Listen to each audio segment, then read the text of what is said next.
Yesterday, Protolabs announced that it was bringing HP's Multi-Jet Fusion in-house. The relatively new technology was introduced to the market last May when it stole the show at Rapid 2016. According to HP, the production-grade 3D printing technology builds fully functional plastic prototypes and production parts with consistent mechanical properties.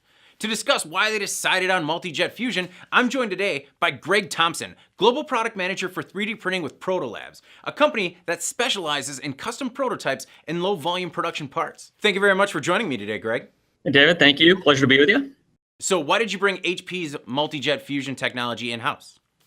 Yeah, so we've got a lot of customers today that use nylon-based 3D printing technologies like SLS.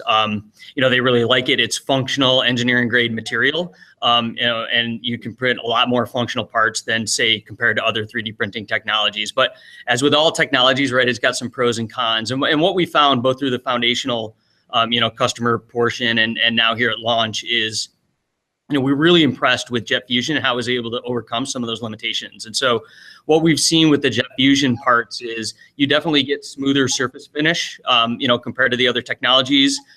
You get more consistent mechanical properties. It can resolve finer features, and it does all that with faster overall build speeds. And so, we really looked at it as a highly incremental add to our current lineup, and something that, our customers and engineers have been asking for. Okay. So how did you get familiar with the technology? Did you have it in-house as a beta tester? Yeah, we were part of their foundational customer program. And, so we really pride ourselves on, high quality parts, highly repeatable, highly reliable. And so, we definitely took our time to understand the technology, understand how it works, how we could, interact with it and get the best overall parts printed for our customers. And beyond that, we really wanted to build up our understanding of, the cost model, because a big part of what we do is, an interactive online quote for our customers. And so, to the point that we got comfortable with the performance of the machine, our ability to print parts reliably and repeatably and, understand, highly interactive, customer experience, then we were ready to print it live. Okay. So since you have some experience with the machine, in your opinion, what type of applications would it work best on? What industries, sort of stand to benefit the most? Yeah, absolutely. So, I think, because it is still a nylon-based technology, you're going to see a lot of, similar applications to what's out there today and, in the other nylon-based technologies, like SLS. So, oftentimes for that, compared to other 3D printing technologies, that's going to be things that require, a little bit higher strength, a little bit better temperature resistance. So, often we see things, like engine type components, bellows, baffles, housings.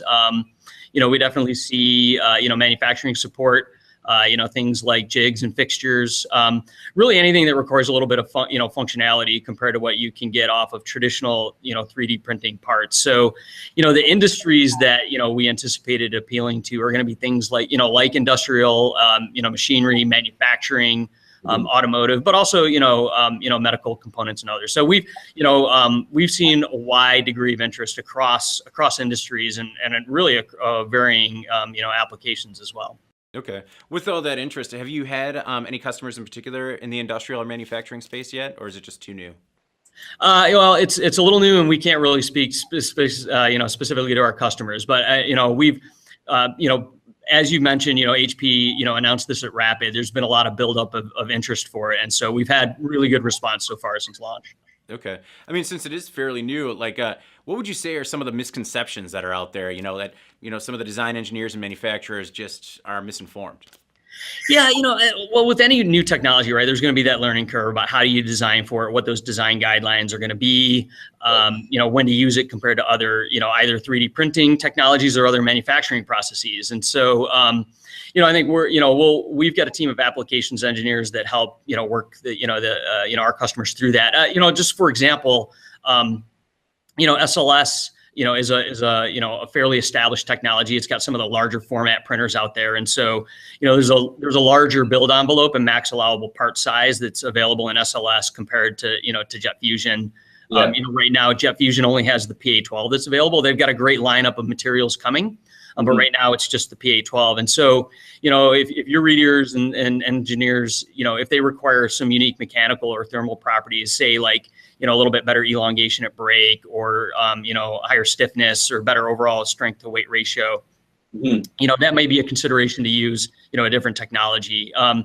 MJF, multi-jet fusion, it's, it is a supportless process. And so that opens up a lot of design complexity and freedom. And so you can do things like snap fits and living hinges and, combined assemblies.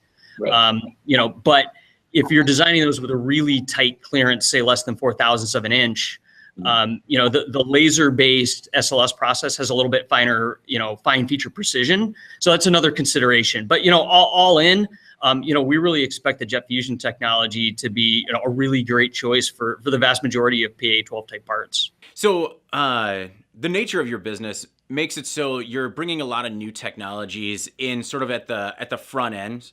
So you must have experience working with engineers that are sort of, they always say, this is what's always worked, so I change it. So, when you have a customer come to you with that sort of mindset, how do you sort of get them to be happy with something that's new and kind of unknown to them?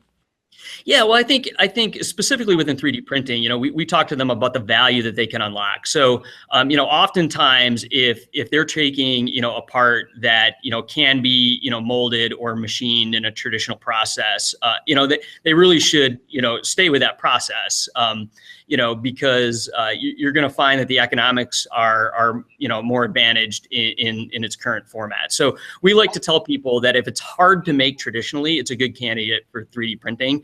If it's impossible to make any other way, it's a great candidate for 3D printing. And so, if they're not unlocking either a new design process, getting more iterations or to market faster, or a totally unique design that either combines assemblies, has better overall part performance using organic surfaces, removing steps of labor within, their manufacturing process, they're not really taking full advantage of the value that 3D printing can unlock. So those are, design goals and what's the right of design objective are a lot of the conversations we have with our customers. Okay. And one of the things you had mentioned is people asking, how do they design for it? So, are there any tips or anything that you could offer in terms of how do you design for the MJF? Yeah, I would say that, for your customers that are already familiar with, some of the powder-based, like SLS, that's a good starting point. And again, we really encourage them that either if it's either low volume or a really unique design, that's when they're gonna achieve, some of the value creation that they're really looking for. Okay. So, and has there been any new technologies out on the market or anything in particular that has caught your eye that you think it might be next? Yeah, well, we're technology agnostic, so we're looking for solutions that provide, our customers the best, the best answer for their project at the time. So, we've got our ears to the ground, all the time. There's been an absolute explosion of new technology in 3D printing, and some of them are trying to, get better overall machine efficiency and build speeds, and some are trying to improve, the overall mechanical properties of the materials or the resins, and some are trying to remove labor, that's associated with 3D printing, post-print and support removal and whatnot. And so, we can't really mention any of the ones that, that we're actively, assessing, but, what I can say is, we're really excited about it. I think it's gonna open up 3D printing to be applicable for a lot more projects and parts. Today, like we mentioned, 3D printing really shines for unique designs. But it's still kind of in that range of, tens to hundreds in terms of part count before some of the traditional manufacturing makes sense. And I think with some of these new technologies, that's going to go into the hundreds and low thousands, and who knows where it will be in the future. But it's certainly an exciting time to be part of the 3D printing industry. Right. Has there been anything too unique, or has there been anything that, just can't be done yet through 3D printing?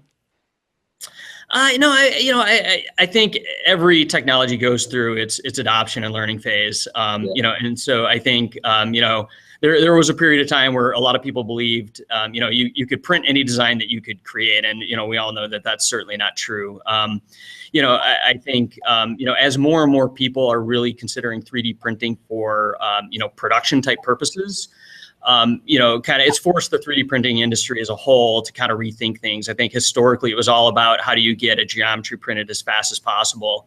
And now I think we're coming to realize that, the economics matter a lot more. The structural integrity of the parts matter a lot more than they ever have before. And so, I think that's where you're going to see a lot of effort and focus, in the 3D printing industry. And that's certainly been the course of conversations, both at, the Additive Manufacturer User Group and at Rapid this past year. Okay. Okay. Excellent. If you have any questions, just leave them down below. Thank you very much for joining me today, Greg. That's Greg Thompson, Global Product Manager of 3D Printing at Protolabs.